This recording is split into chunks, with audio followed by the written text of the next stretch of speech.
Hello friend, welcome to grow with हल्का। आज मैं आपको मुंशी प्रेमचंद्र जी की एक कहानी लेकर आई हूँ, दूसरी शादी। तो आइए शुरू करते हैं। जब मैं अपने 4 साल के लड़के राम स्वरूप को गौर से देखता हूँ तो ऐसा मालूम होता है कि उसमें वह भोलापन और आकर्षण नहीं रहा जो कि 2 साल पहले था। वह मुझे अपने सुर्ख और रंजीता आंखों से घूरता हुआ नजर आता है। उसकी इस हालत को देखकर मेरा कलेजा कांप उठता है और मुझे वह वादा याद आता है जो मैंने 2 साल हुए उसकी माँ से किए थे जब वह मृत्युशैया पर थी। आदमी इतना स्वार्थी और अपनी इंद्रियों का इतना गुलाम है कि वह अपना फर्ज किसी वक्त ही महसूस करता है। उस दिन जबकि डॉक्टर नाउम्मीद हो चुके थे, उसने रोते हुए मुझसे पूछा, क्या तुम दूसरी शादी कर लोगे? जरूर कर लेना। फिर चौंक कर कहा, मेरे राम का क्या बनेगा? उसका ख्याल रखना अगर हो सके तो।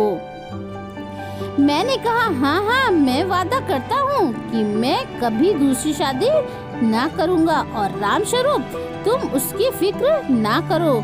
क्या तुम अच्छी नहीं होगी? उसने मेरी तरफ हाथ फेंक दिया, जैसे कहा, लो अलविदा। 2 मिनट बाद दुनिया मेरी आंखों से अंधेरी सी हो गई। राम स्वरूप बेमां का हो गया।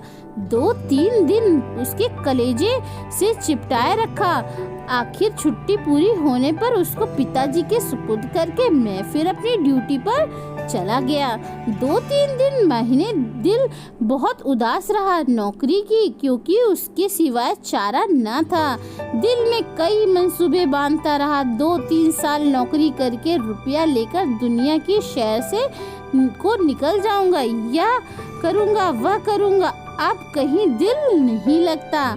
घर से खत बाहर आ रहे थे कि फला जगह से नाते आ रहे हैं। आदमी बहुत अच्छे हैं, लड़की अकल की तेज है और खूबसूरत भी है। फिर ऐसी जगह नहीं मिलेगी। आखिर करना ही है, कर लो। हर बात में मेरी राय पूछी जाती थी, लेकिन मैं बराबर इनकार किए जाता था। मैं हैरान था कि इंसान किस तरह दूसरी शादी का आमादा हो सकता है, जबकि उसकी सुंदर और पति प्रिय स्त्री को, जो कि उसके लिए स्वर्ग की एक भेंट थी, भगवान ने एक एक कर छीन लिया। वक्त बीतता गया। फिर यार दोस्त के तकाजे शुरू हो गए। कहने लगे, जाने भी दो, औरत पैरत की जूती होती है, जब एक कर फट गई तो दूसरी बदल ली।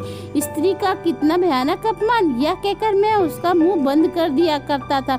जब हमारी सोसाइटी जितना इतना बड़ा नाम है हिंदू विधवा को दोबारा शादी कर लेने की इजाजत नहीं देती, तो मुझको शोभा नहीं देता कि मैं दोबारा एक कुंवारी से शादी कर लूं। जब तक यह कलंक हमारी कौम से दूर नहीं हो जाता, मैं हरगज कुंवारी की बात दूर रखूंगा।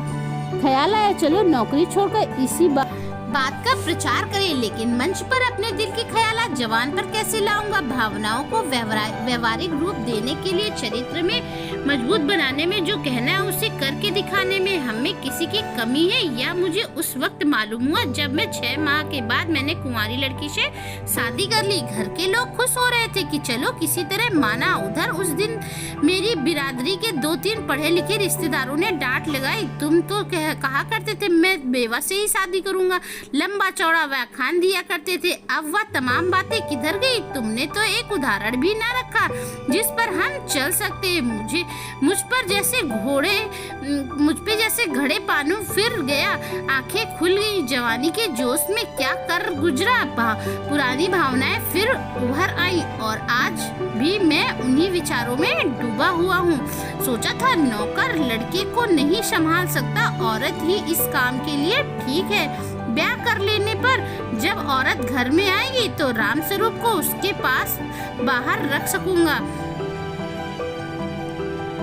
और उसका खासा ख्याल रखूंगा। लेकिन वह सब कुछ गलत अक्षर की तरह मिट गया। राम स्वरूप को आज फिर वापस गांव पिताजी के पास भेजने पर मजबूर हूँ। क्यों?